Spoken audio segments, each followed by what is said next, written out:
Hey everybody, I'm Kalila Reynolds and welcome back to another live edition of Taking Stock, where we bring you all the latest business news and tell you how it will affect you and your money. How was your Easter holiday? Did you give up anything for Lent and now you get to have it again?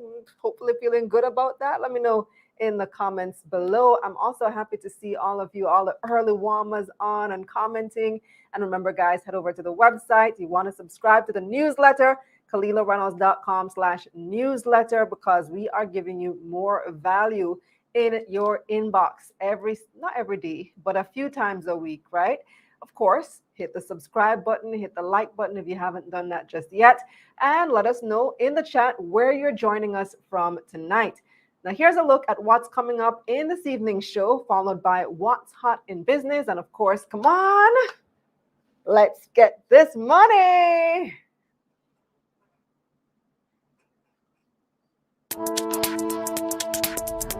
April is shaping up to be one of the worst months ever on the Jamaica Stock Exchange after losing $5 billion in a day. But why? We'll discuss with our team of expert analysts. And the analysts weighed in on the latest market developments. Supreme Ventures and Caribbean Cement results are out.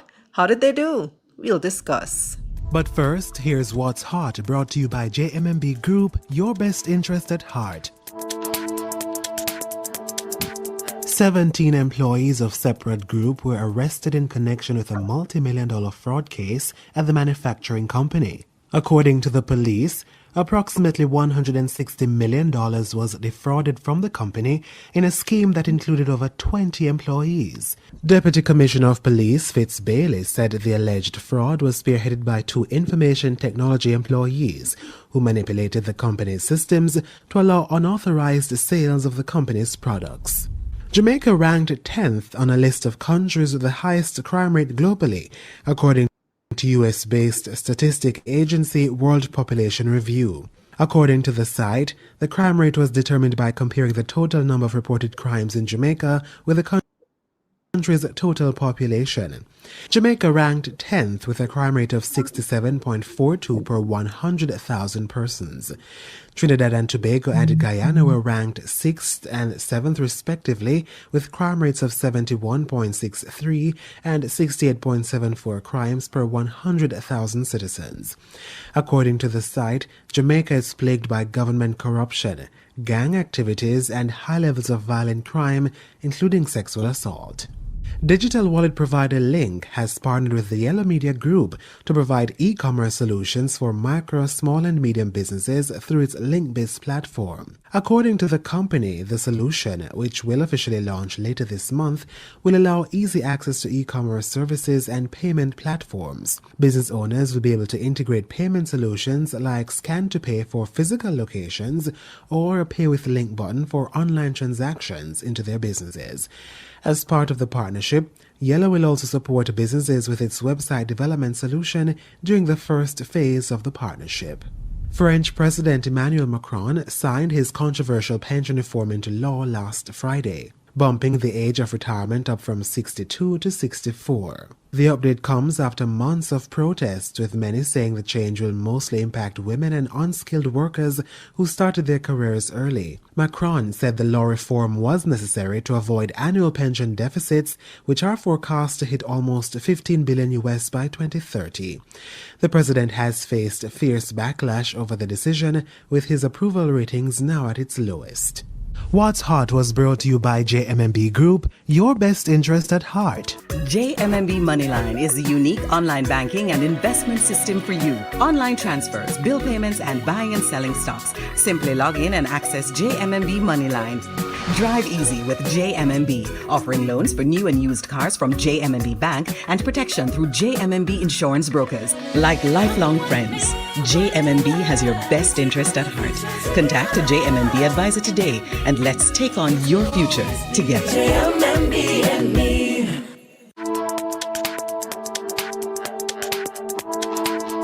This segment of Taking Stock is brought to you by Bulwark Insurance Agency, insurance made easy.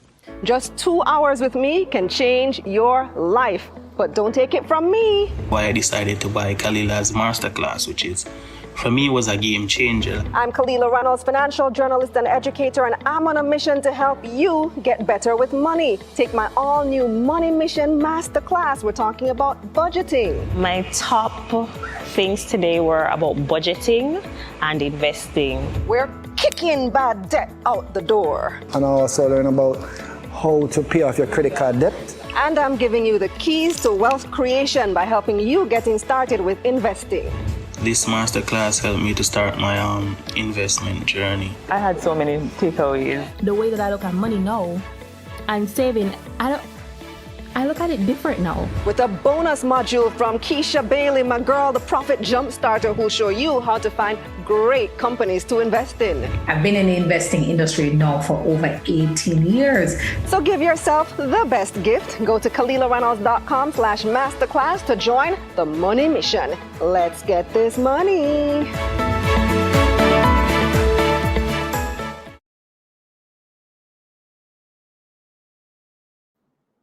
All right, there we go. Welcome back, everybody. Great to see you. Did you miss me? Because I sure missed you. I am so excited to see all the numbers going up, up, up on the views, all the numbers in the chats. Let me shout out some of you who joined us early as usual. Here's Kish saying, hello, money makers. We know Kish joins us every week straight out of London, England. Raquel is another regular. Shout out to Horace saying, howdy, money magnets. Blessings to you all. KRM way up. Yes.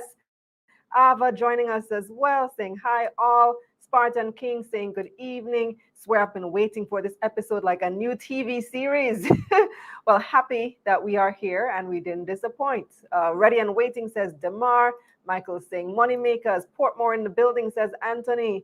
Lamtree saying I finally catch you live. Happy to have you this week, Lamtree, joining all the way from St. Mary. Robert saying, checking in from New Jersey. We have Chris checking in from Panama City. And let me see, there was one more that I wanted to catch. Lamtree, yes, pointing out that 64 people were watching. It's now 101.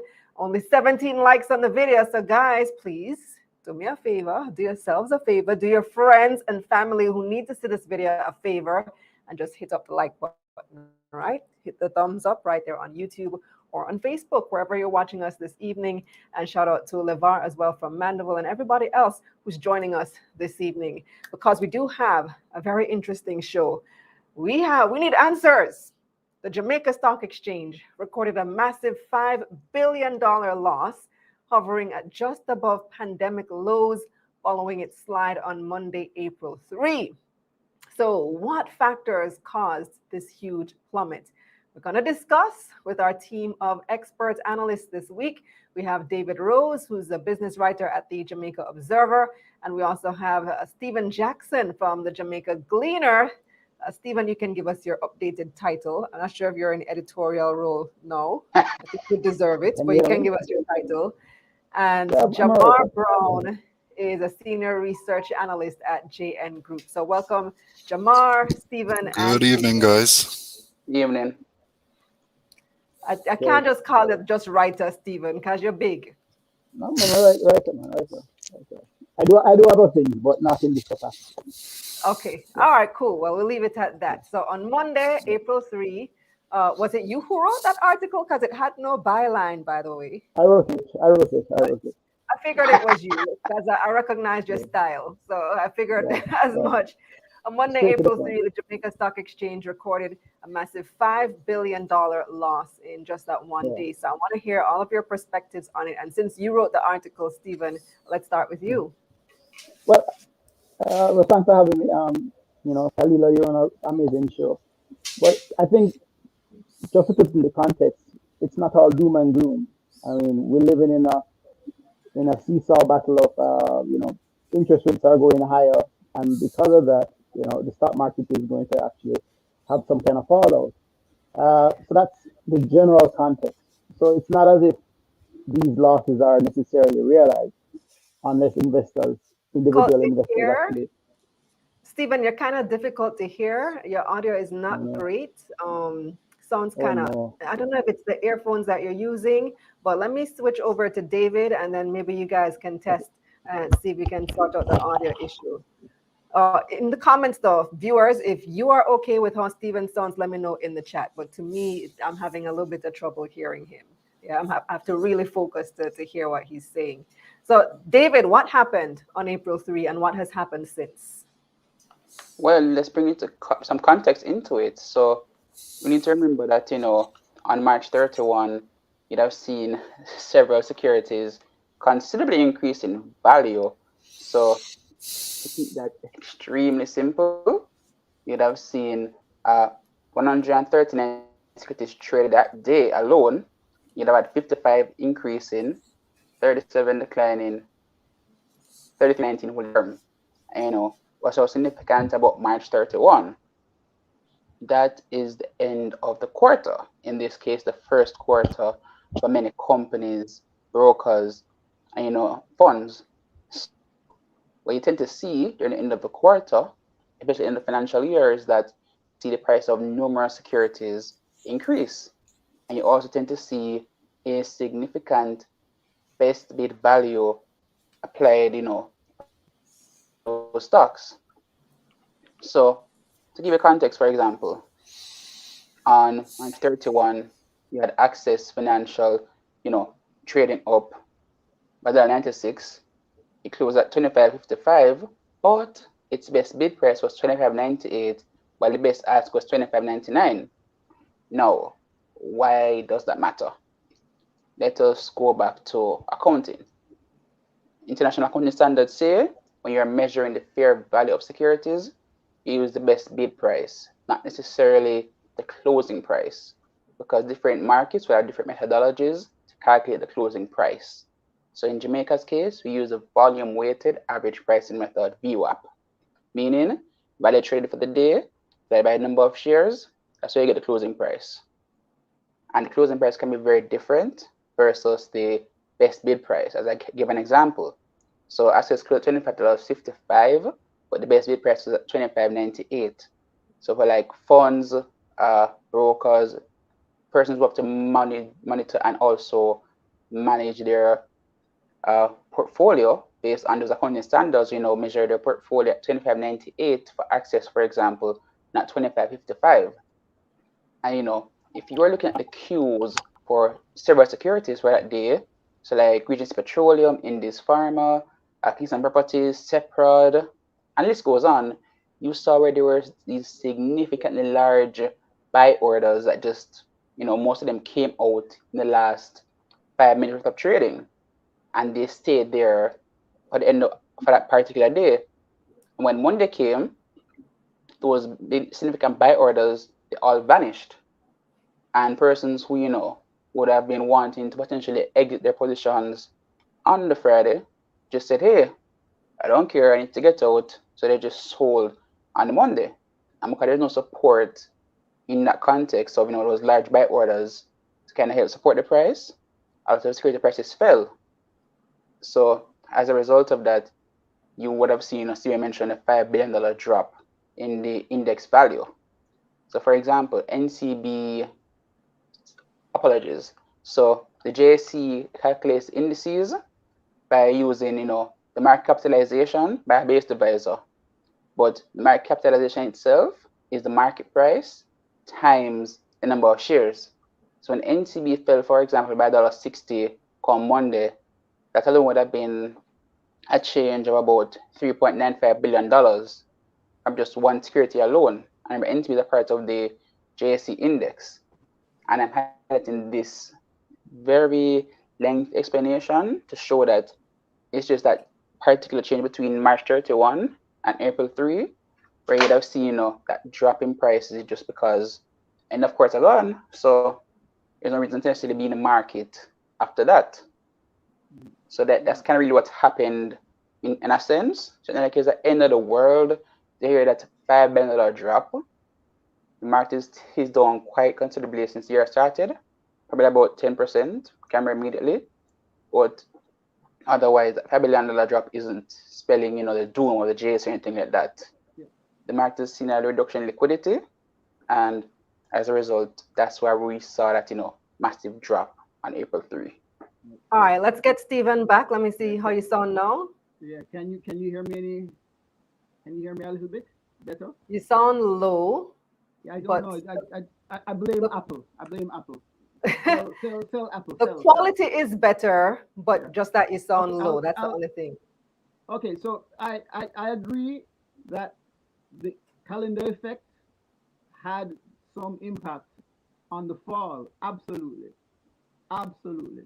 But if you step back, that 2.5% fall on the day was still the largest fall in the year, right? And so you still get a ultimate decline.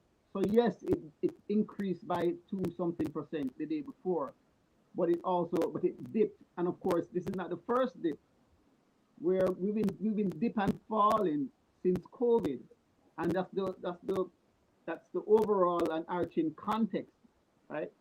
Of course, if you're not selling, and if you're averaging down on stocks that you believe have a future, then it's okay. But for those that actually exited the market on the first trading day of April, yeah, you lost money. But again, I don't want to try to make it seem all doom and gloom, but the reality is that the market is under pressure because of the wider interest rates movement upwards of interest rates in the market. Right. So the tightening of the money supply is actually squeezing the bulls. Well, let me bring Jamar in. Jamar is a senior research analyst at JN Group. What's your perspective on the cause of this, and how concerned should we be? Well, I think I agree with David. Based on the research that I've done, I believe that the decline is likely due to portfolio managers rebalancing their portfolios. To add some more color, March 31st is also the end of the financial year for a lot of companies. So it appears that investors took the opportunity to shore up their balance sheets. So given that Friday of that week, that's the March 27th to March 31st, Friday being March 31st, that would have been the last day of the quarter as well as the last day of the financial year for a lot of companies. So if we look at that week, which would be the week prior to the April 3rd decline, we see that the market advanced by over 5.5%, with most of that increase happening on the Thursday. Thursday, the market advanced by 2.56%, and the Friday by 1.63%. So it's not unusual that for the end of a quarter or a financial year to see the stock market become more volatile, with the share price of some companies reversing direction. And that is because portfolio managers are often rebalancing their portfolios at these times. So is this something that we see every year? So that's the thing. So we see some price volatility happening at the end of most quarters. So at the end of December 31st quarter, we saw it happening. End of September 30th, we saw it happening. Maybe not at the same magnitude, but certainly the last trading days in the quarter, they're usually characterized by increased trading. And that's the thing. I think it's the magnitude that caught us off guard, because we even though there is volatility at the end of a quarter, at the end of a year, this was a lot more than is typical, wasn't it? Yes, that's true. So that's where I would bring in Stephen's argument in regards to liquidity leaving the market. So it's a combination of all of these factors which resulted in the outsized loss on that particular day. But definitely the Friday being the last day of the financial year had a part to play. So as I said, in the same vein, it's typical to see a decline in the index in the days after the quarter ends. So that's what we're talking about here. So, and this is because as investors seize the opportunity to grab cheap stocks at the end of the quarter to shore up their balance sheet positions, naturally they exit some of those positions to book the gains in the following day.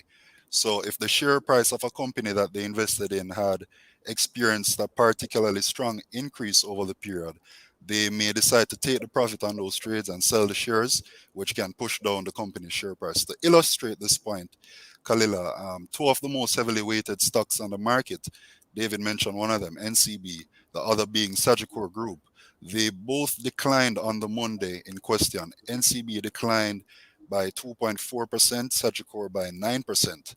And that might sound small, but with the size of these companies, the size of their market cap, that's a large dollar value decrease. But if we check the week before, which is the same March 27 to March 31 week, both of their stock prices were up week over week. NCB was up 6.56%, Sagicor was up 12.54%.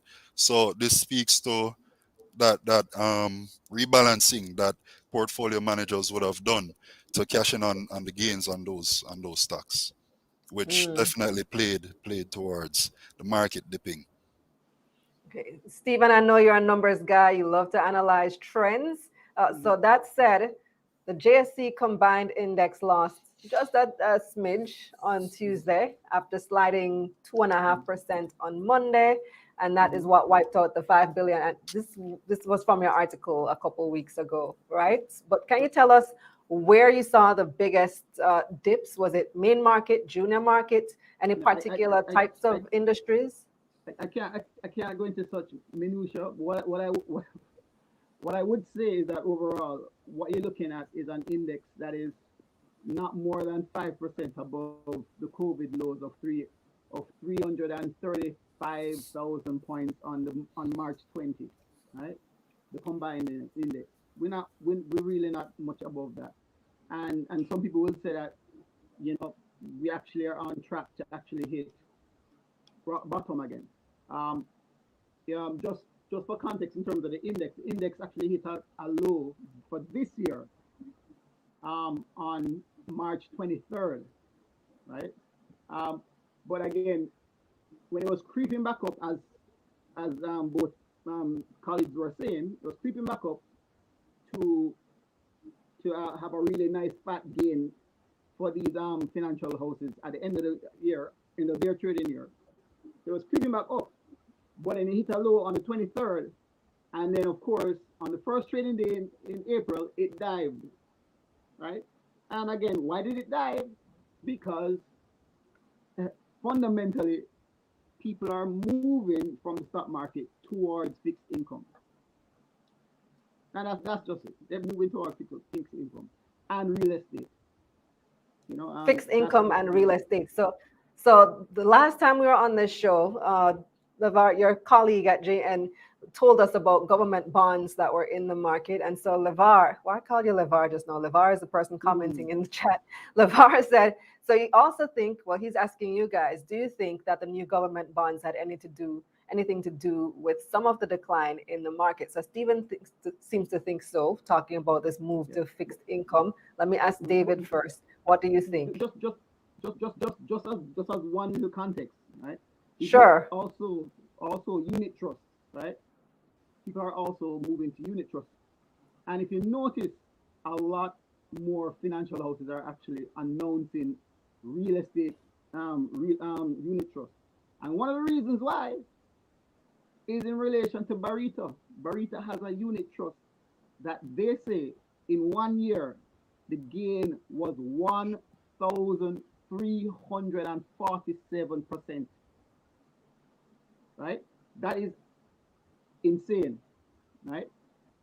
Now, anybody who sees that, 1,000% in a year. Yeah, so that's like if you put in $10,000, $13 million in a year. That's what they're saying. If you put in how much?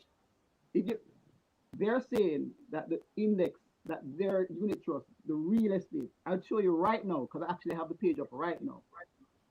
They're saying that their real estate unit trust, in 1 year, the gain was 1,347%, right?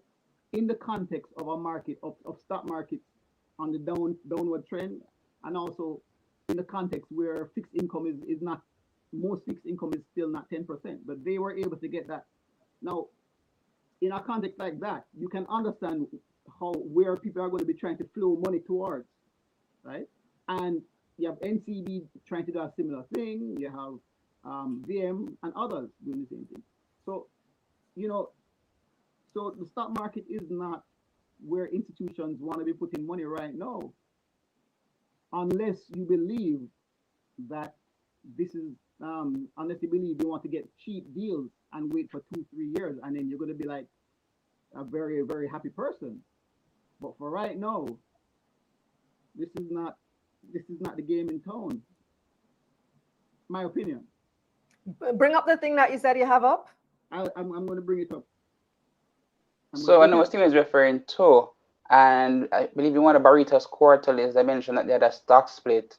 Sorry, a stock split, a split of the units for the real estate fund that is referring to, and there was some addition of their structured products in that real estate unit trust, and I still wonder how, because and a company would have helped or something, because when you see the price at the start of the year versus the price now, I was just confused, and the people needed to just give that clarity to the public.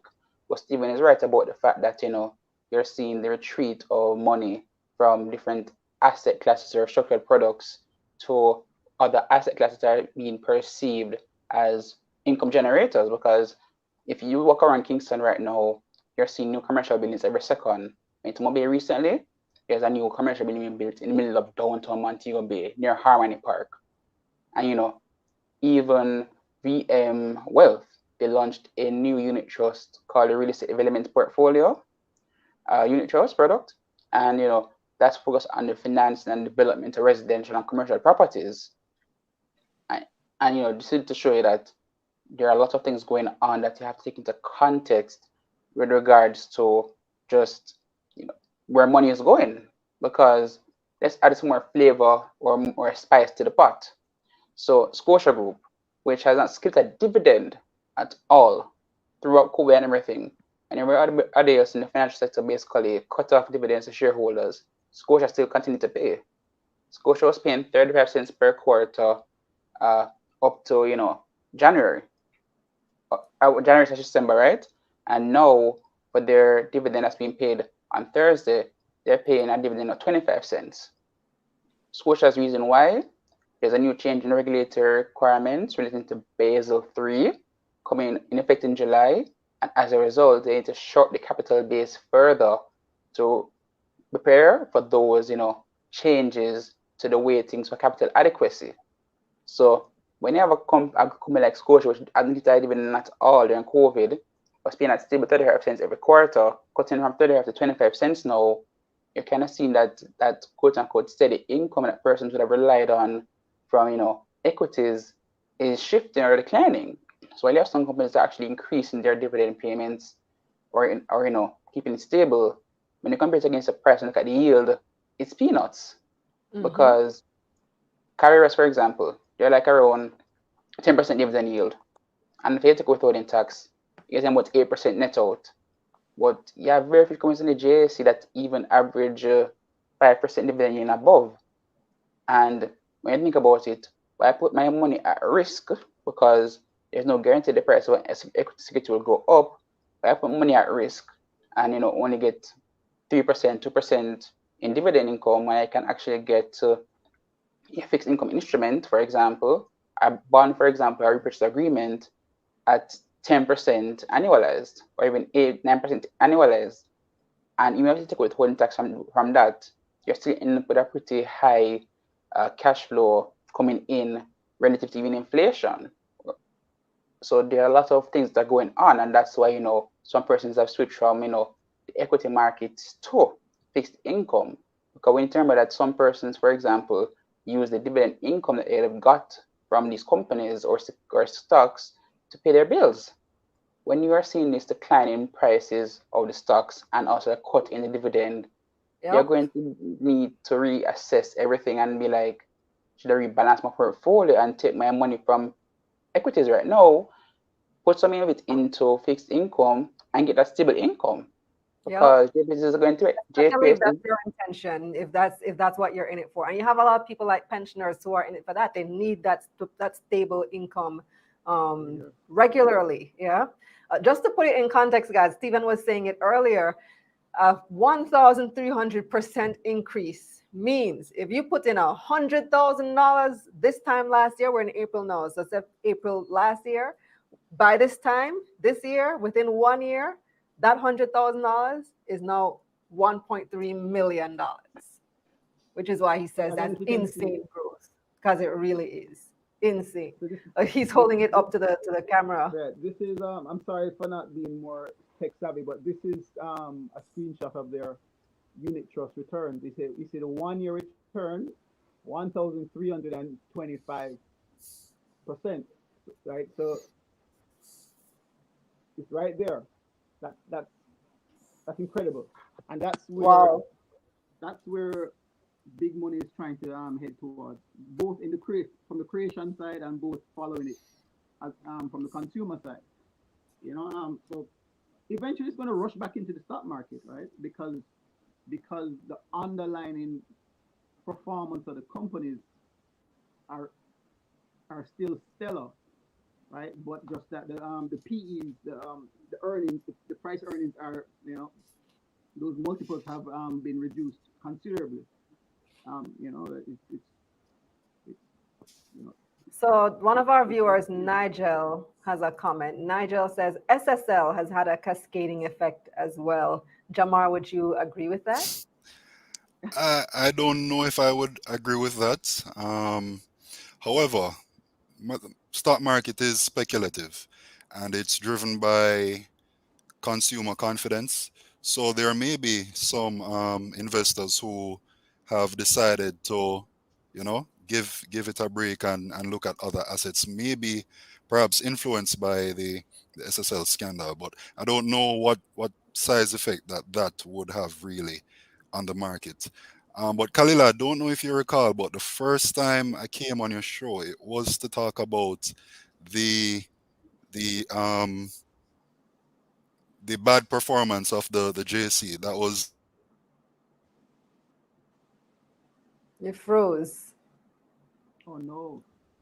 Close to as Stephen Clay isn't based on the performance of the companies, because the companies are performing well. The companies are making, some of them are making record profits, but it really is due to the macroeconomic conditions, meaning the increased inflation, which impacts cash flows of businesses, as well as the BOJ increasing the policy rate to fight the inflation. And increasing the policy rate, which the BOJ has done substantially over the past several months, causes the discount rate to decline, and that in turn drives down the value of the index as future cash flows are valued lower. But yeah, it really is these macroeconomic conditions that are causing. Okay, Jamar is having some internet trouble right now. For making alternative investments. All right, Hello? let me take the last few comments from our viewers for this segment. Ryan says the real estate fund at this time is hazardous, although the PM announced infrastructure development season. Roswell says, my sources tell me CDs are attractive now, so people will pull out money out of the market to invest in a more stable return on the dollar, reducing their risk. Well, that's what some of you guys have been saying. Deposit. Ryan saying it's bond time for the next 5 years. 5 years. Okay, Ryan. And then Tanisha. So Tanisha, this question will be for Jamar. Tanisha says, I need some guidance in purchasing bonds. Where do I go? So Jamar, as the industry representative on the panel, this is your golden opportunity to recruit Tanisha to JN. You need some guidance in purchasing bonds, Jamar. Well, I would advise Tanisha to speak with one of our reps at JN. I'm sure our number can be in the description there, Kalila, for her to get in touch with one of our reps, and they'll guide her how best to go about purchasing bonds. If not, I can speak with her after the show. All right, Tanisha, it should be in the description already. So just check. We always say that at the end. Check the description box below for the contact information. Yeah, so Tanisha, you can check them out in the description box below. We're going to leave it there for this segment and take a look at our market recap. And one then we'll last come thing, back with Kalila. more from the analysts. David, when we come back, because you're coming back, so just hold it for after. Cheers. This segment of Taking Stock was brought to you by Bulwark Insurance Agency, Insurance Made Easy. Hey moneymakers, join the KRM fam with our official merch. Get it now at KalilaReynolds.com. Let's get this money. The JC Combined Index gained over 3,000 points or 1% last week. 121 stocks traded across the main and junior markets for the week ending Friday, April 14, 2023. 55 made gains, 53 lost value, and 13 stayed the same. 93 million shares changed hands on the Jamaican dollar market, valued at $308 million. Trans-Jamaican Highway was the week's most traded stock. It took up 16% of market volume, with 17 million shares trading. The stock opened Monday at $1.62. Trans-Jamaican Highway USD traded at the second highest. The stock opened this week at 1 cent US. The stock was also the week's third biggest gainer, up almost 23%. And Wigton Wind Farm rounded out last week's most traded with 11 million shares changing hands. The stock gained 3 cents to open Monday at 75 cents. Now let's see who had the biggest gains for the week. Trans-Jamaican Highway 8% was the week's biggest gainer. The stock was up almost 36% to open Monday at $2.99. JMMB 7% VRJMD CR preference shares was the second biggest gainer. It went up almost 27% to start the new week at $2.53. On the losing side now, Jamaica Public Service, 7%, was last week's biggest loser, down 44%. The stock opened Monday at $40.31. Epley 7.75% preference shares fell almost 19% to open the new week at $16.20. And Portland JSX fell 15%, closing the week at $9.80. Over on the Trinidad and Tobago Stock Exchange, the composite index was mostly flat last week. Massey was the most traded stock. It opened this week at $4.56 TT. Prestige Holdings was the market's biggest gainer, up 9% to open this week at $8.11 TT. And on the losing side, LJ Williams fell almost 8% to open Monday at $2.54 TT. It was a relatively stable week over in the US, with the Dow Jones, S&P 500 and the Nasdaq all gaining 1%. At the pumps, gas prices rose $3.06 last week, while diesel prices rose 25 cents. In foreign exchange, it took an average $153.31 Jamaican to purchase $1 last Friday. That's 60 cents more than a week before. Meanwhile, it took an average $115.16 Jamaican to purchase $1 Canadian. 1 British pound cost on average $191.56 Jamaican. And you could buy €1 for $170.44 Jamaican on average. Finally, on the crypto markets, Bitcoin prices dipped a slight 1% over the past 5 days, with the cryptocurrency trading at $29,549 on Monday. Ethereum, on the other hand, rose 8.5%, trading at $2,081 on Monday. This segment of Taking Stock, The Analysts, is brought to you by Jamaica National Group. We'll help you find a way. Disclaimer. This is not intended as financial advice. Please consult a licensed financial advisor before making investment decisions.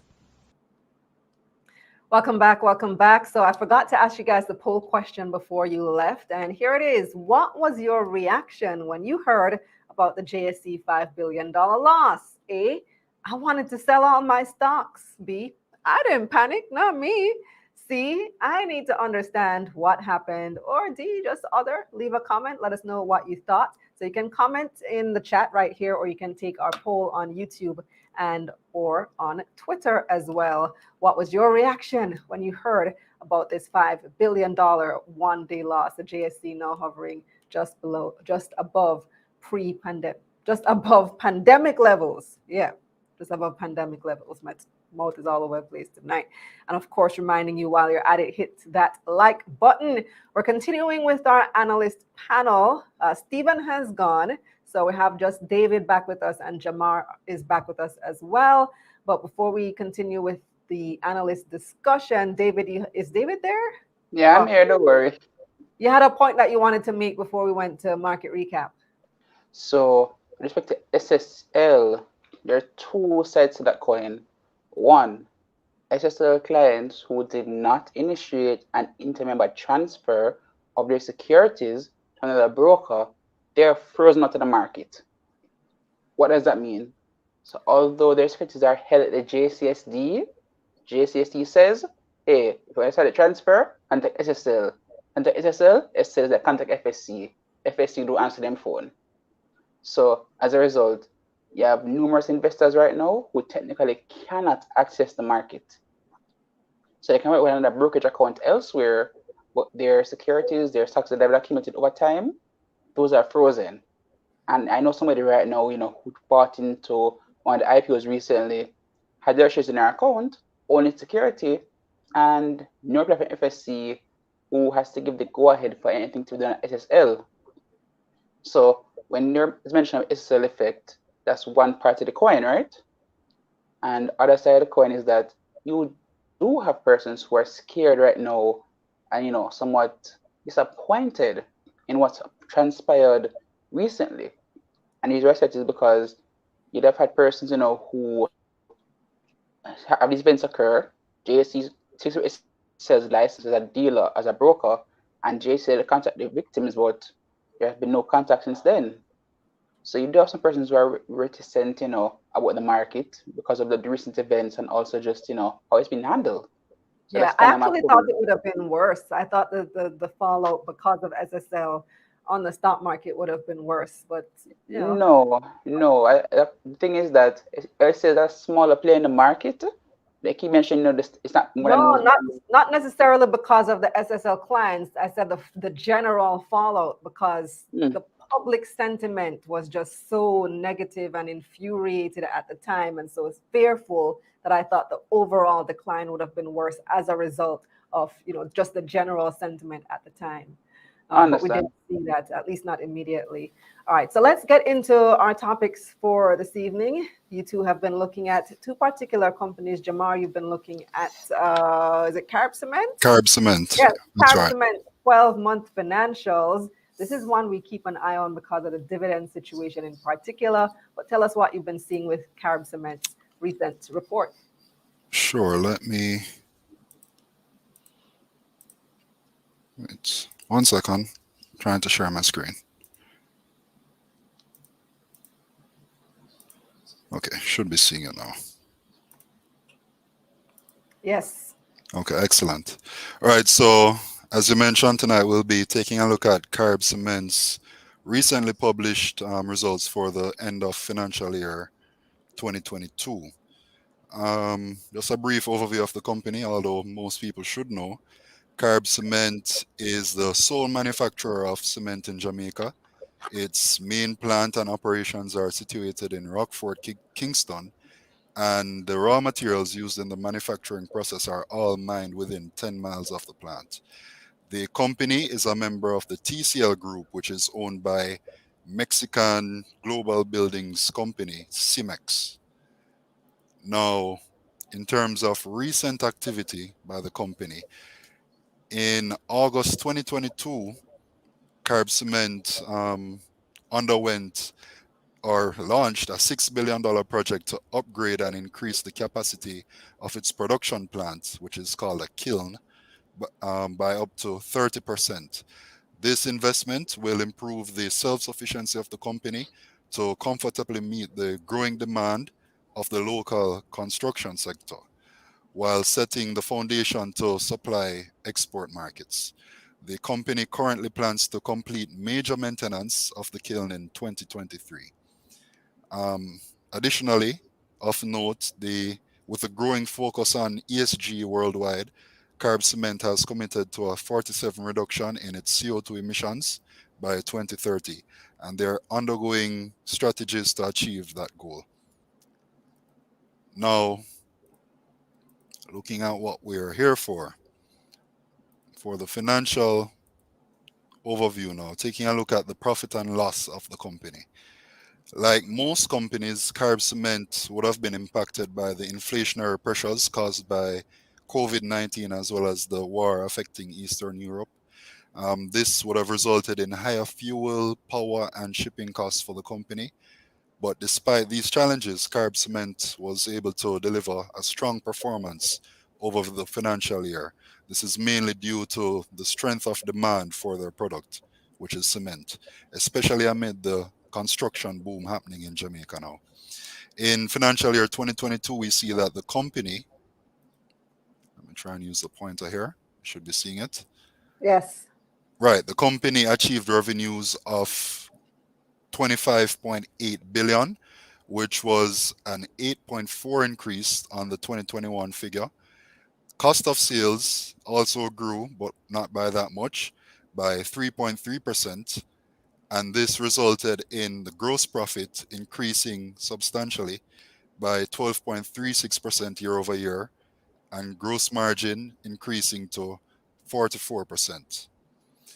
Now, this gross margin increase speaks to the improved efficiency of the business, and this resulted in operating profits moving up by 14.2%, increasing to $7.8 billion. Now, the knock-on effect of the improved margins over the period was that net income, net profits, increased from 4.3 billion to 5.38 billion, which was an increase of 24%. And that 5.38 billion is actually a record for the company. And this allowed the company to pay out over 1.3 billion in dividends in the year to shareholders. Notably, this is the first time since 2005 that Carib Cement paid dividends. Additionally, Carib Cement completed a successful repayment of its preference shares of $1.8 billion to its parent company. I think you might have mentioned that earlier. And taking a look at the balance sheet now, we see that at the end of financial year 2022, Carib Cement's total assets stood at 30.1 billion, having increased by 9.6% year over year. The most notable increase was its inventories, its net inventories, which increased by about 2 billion or 59%. And this is possibly to meet the increased demand for cement which the company has seen. Also of note, cash and cash equivalents more than doubled, increasing to 574 million, which highlights the strength of the company's liquidity position compared to the prior year. Total liabilities were down 13.9%, primarily due to a 1.1 billion decrease in payables and accruals, signaling again that the company is paying down on its liabilities. Total equity, driven by the company's continued profitability, moved up by 27%, finishing the year at about $20 billion. Now, in terms of the company's outlook, we have three main points here which points to a positive short to medium term for Carib Cement. And those are market domination. As we would have mentioned, they're the sole manufacturer of cement in Jamaica, have been for over 60 years, meaning that Carib Cement has maintained a virtual monopoly on the industry, in essence. Most of the company's revenues are generated locally, and having been around for so long, providing a quality product, Carib Cement has earned considerable customer loyalty in the Jamaican market. Stable demand. As would have mentioned, they generated record profits in 2022, primarily driven by the continued increase of infrastructure developments within the construction industry, and in turn, high demand for cement. The company is also seeing increased demand from overseas as markets recover from COVID and the externalities caused by the Ukraine conflict. Of note, I believe that they are looking to export to Haiti, Cuba, as well as other regional countries. Expansion of capacity, would have mentioned that they've invested heavily in improving their operations over the past year. And as such, the company is looking to reap on those investments by improving on their productivity and efficiency going forward. To close up now, looking at their price movement over the past 5 years, we see that between 2018 and 2023, the price of Carib Cement stock has fluctuated from lows of $40 to highs of $120 in this would have been October 2021. Since then, the stock price has steadily declined, and year over year, it has actually declined from $71.50 in April 2022 to now being at around $57.50. Now, this recent decline has been concurrent with the high inflationary environment, which we would have spoken about, and the overall heightened uncertainty in the local stock market. Notwithstanding this, however, Carib Cement has posted strong results over the period, which, given the fall off in price, has created a great opportunity for investors who are looking more to the medium term to pick up this stock. Currently, their price to earnings ratio is trading at around 10.55 times, which is the lowest it's been. We see it here. It's the lowest it's been over the past 4 years. So on a historical perspective, the stock looks attractive as the 5-year average PE is around 23.5 times, and as stated, it's trading at less than half that. So in conclusion, we would recommend Carib Cement as a buy for most investors who have a medium to long-term horizon, as the stock price is trading close to its historical lows as well as the PE. So that's it. Are you seeing this trend with a lot of companies right now, Jamar, where they're posting good results, but certainly the prices is just down just because the certainly general seeing the market is same down? for GK, same for NCB, posting strong financials, but the market is down, as would have mentioned earlier. So it's, as I said, it's a great opportunity for investors currently. You don't want to buy when the stock is high. You want to buy when the stock is low. And we're seeing that for quite a few blue chip stocks, especially. Well, Nigel says the royalty issue has weighed down the stock price. Would you agree with that? Well, I don't know how much that would have played to investors' sensibilities. Some investors look for stocks for dividend reasons, others for growth reasons. So it could have some impact in terms of them paying royalties to the parent company. But I don't believe that that should really turn investors off from the company. Well, I think it would have had an impact before when they hadn't been paying dividends for Right. X amount of years, and people were just upset that they're paying all this money, all these royalties to the parent Right. company, and shareholders aren't getting Right. dividends. And I But now think that shareholders, the company is aware of that, and they have actually comprised a dividend committee, which they were in charge of the last dividend being paid. So I think that's an issue that they're looking to address going forward. yeah, now that shareholders are being paid dividends, maybe that's changed. Do you want to weigh in, David? I like to opine, and the thing is that shareholders are still ticked off, and then when you compare it with the fact that we're in a rising interest rate environment, the price is going to remain suppressed for quite some time. So it's good that they're paying dividends now. We're talking about the context that they're going to have this multi-billion-dollar expansion going into this year. But the royalty really did tick off investors, because for those who aren't aware, back in October 2021, Carib Cement was trading as high as $120. And now it's trading up around $58. And you have major shareholders like Mayberry Jamaican Equities who have just been decreasing their exposure to Carib Cement. And even the chairman has said, until Cemex and Carib has basically considered their situation, Carib cement shares are up for sale once it's at the right price, but they are selling. And they had these shares for years at a very significantly reduced price.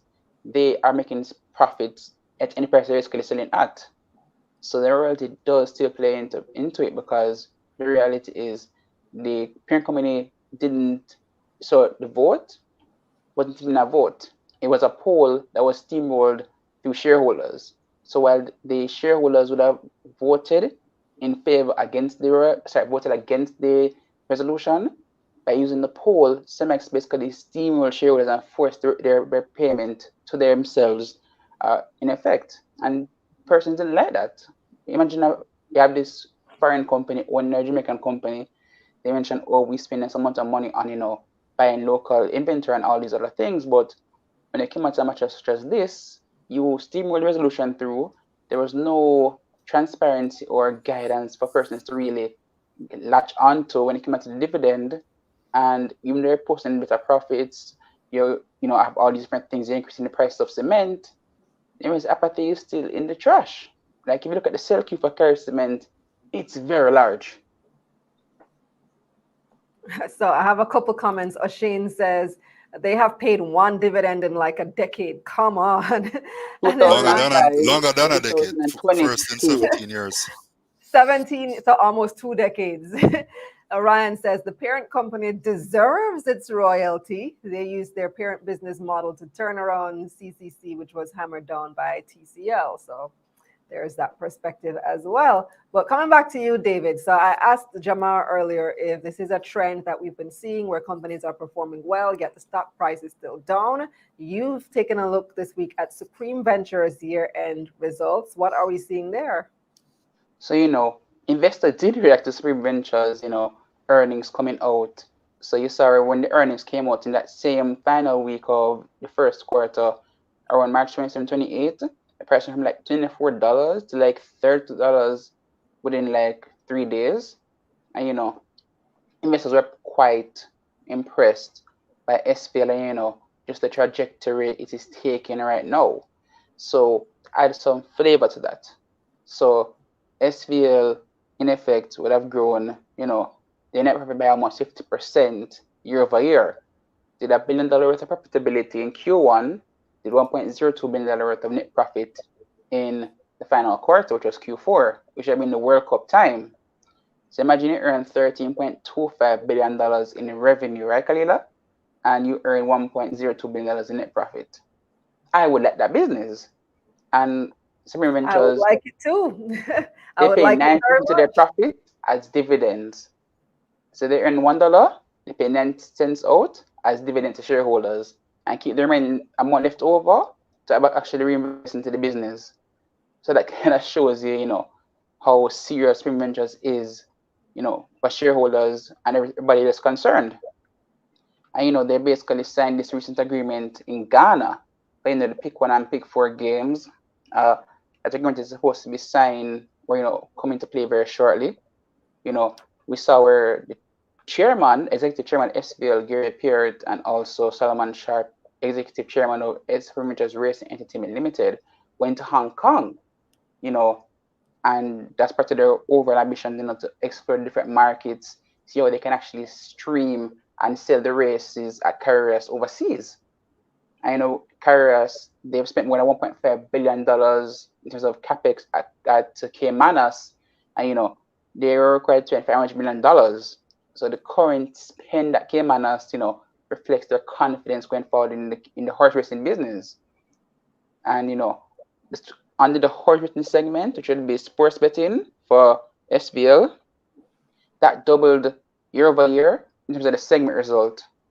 And for lottery went up from what, like $5.1 billion versus $3.28 billion in terms of segment result. Introduce scratchers, all these nice things. They're acquiring Michaela Financial Services Limited, which is still pending a microcredit license from the BOJ. They created a new subsidiary, or repurposed a subsidiary to own the real estate, which they can potentially list on the JSE. leverage their own benefit. And SVLS has so many things going on that it makes things pretty attractive and interesting for shareholders.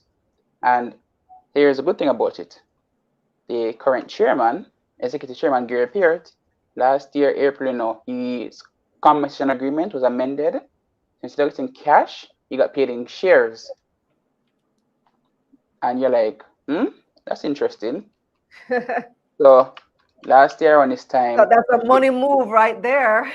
of course. But here's a joke: he had 1,082 shares last year, right? Now he has 2.56 million shares. Wow, you see? So I tell you, money move. So think of when President times $30, that's $76 million. So the success of the SVL is to his benefit, which overall in turn benefits general shareholders as well. Where's let me get my pen. All right, what now? Get paid in shares for work. All right, cool. No, but actually, it's a very good thing in a career. Like I remember there's a Brazilian artist, who did a mural, I believe, or part of the painting at Facebook in its early days, and he was paid in Facebook shares, and those shares are worth a lot more today. Yeah, David Cho is his name. I can't remember his name. Oh, yeah, thanks, Jamar. But that's just to show you that when you are invested by taking commission in shares versus cash, you're likely to benefit down the road once the business itself continues to scale itself further. And SVL is continuing to leverage this platform to grow. They have their own proprietary lottery software. They have created a single sign-on among their entire set of online gaming products. They're expanding their food across Jamaica, expanding in Guyana, this, that, and it just looks good. And although it's a sin stock which might not be attractive to some religious observants, the reality is SVL is in a much better stead and is in a much better direction for shareholders, because considering we're looking from 5 years ago, the price then, the dividend payments now, it's a much better run ship. I wonder if NCB would do that. They have some money for me. Well, shares. Well, the thing is that at some companies locally, as part of the commission scheme, you do get paid in shares, or you get to participate in a share option scheme. So some companies do have that structure where, as a member of an executive, you do get commission in shares. Some companies actually give you ESOP, where the employees can buy shares at a discounted price from a specific pool. So even, for example, last year with GK's 100th anniversary, they gave their stock ability to buy about 2,000 shares, I think, of GK at like $75. And that was when the price was trading at $100. And even Massey, on the 100th anniversary, all Massey shareholders got shares in Massey employees got shares in Massey by the 100th anniversary. So every employee became a shareholder on the 100th anniversary. Massey and GK, yes, I remember that indeed. Big moves. All right, we'll learn from money people. Say observe what wealthy people do and learn lessons by yourself. So one comment in the chat, Kalila. I saw some persons in the chat discussing preferential versus ordinary shares. Keep it simple, short. Ordinary shares, you have voting rights, you carry the most risk. If it's listed, for example, the price goes up, your gains are unlimited. Preference shares, they likely have a fixed maturity date. They are paid ahead of ordinary shareholders. They have no voting rights, but there are opportunities. So, for example, other day, CAC 9.5 preference shares was trading at 90 cents. The maturity price was $1. And I bought those preference shares back in, I think it was early January. And, the maturity was March. So for context and example, if I bought 10,000 shares at 90 cents, that's $9,000. When the maturity came, I would have been paid $10,000. So that is how persons, in effect, can make money, when they buy preference shares on the JSE, at least the ones that are listed in that case.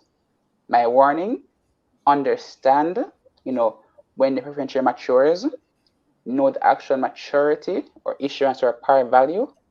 Okay, it doesn't make sense for you to be paying $17 a preference share with that value at $6, or to be like persons who are buying one preference share issuing at $8 and the par value is all the way at 5. So, that's something to really take note of. Well, Tanisha said she appreciates the information. She's really learning. So from you and from the other participants who are answering her questions in the chat. Thank you so much, David. Thank you, Jamar, this week. You're welcome, No problem, Kalila. All right, we're going to come back with a few more questions and comments from the audience. So stay with us.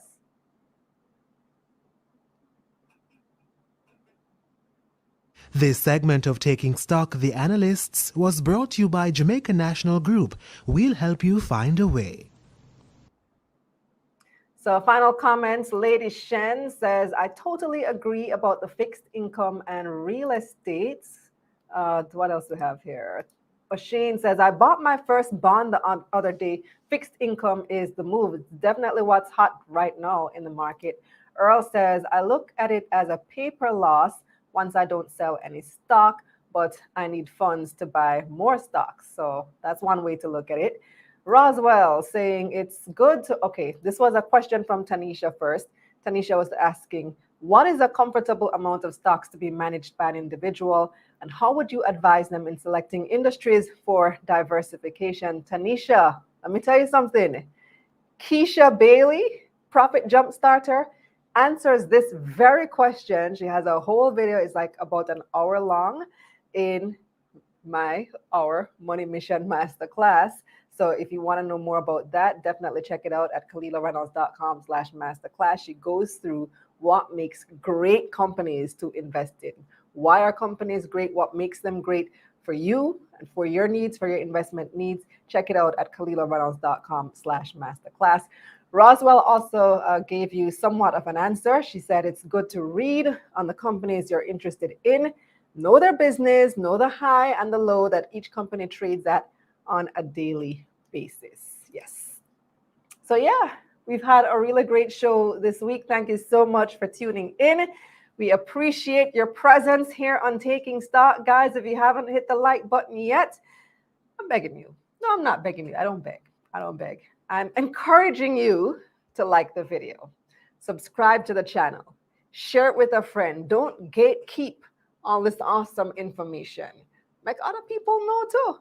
And then, of course, I'm also encouraging you to subscribe to the newsletter. And let me tell you why. We've been giving you even more value in the newsletter. I know that sometimes it's difficult to keep up with all the stuff that's going on. I know, especially I post a lot. I post 3 to 4 times a day. And you're busy. Sometimes you miss some important things. What we've been doing now with the newsletter is sending out all of those cool videos, such as the JSE losing the $5 billion, what happened with what's going on with Barita's restructuring and eventual delisting from the JSE. And not only are we sending that to your inbox, we are also giving you a transcript of the entire video. So let's say you come across this information at a time when you can't really watch a video.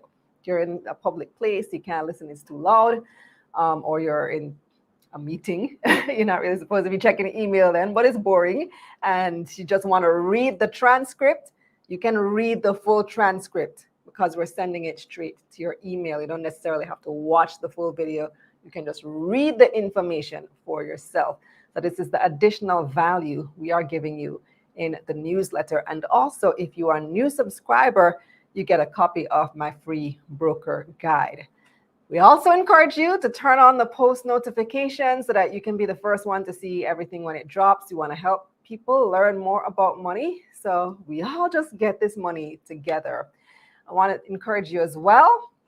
You're watching right now on YouTube or Facebook, but we also have Instagram. We're on Twitter. I'm on TikTok at Kalila Ray and at KRM_business news on IG. And remember, those are my only accounts. I have no backup accounts, and I will never DM you asking you for money, or if you want to open an account with me. I don't trade on people. I'm not a stockbroker, so don't send me any money for that purpose, right?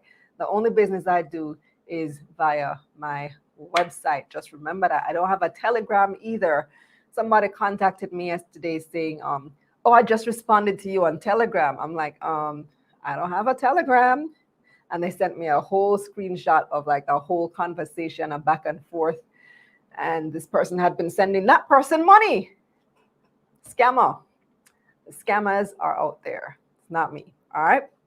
If you want to connect with the analysts this week, check the description box below for their contact information. And we also have it on our website, KalilaReynolds.com, for financial information you can use however you like it. You can watch, listen, or read. And we want to tell a friend. We want you to tell a friend about taking stock because investing is the new sexy. Let's make it cool to talk about money. I'm Kalila Reynolds. Thanks for watching and see you next week. Oh, before I say that, we have a new video out. Came out yesterday evening about First Rock getting into the medical industry. So check that video out right here on YouTube. You can watch it right now. Just watch it next. Check it out. See you later.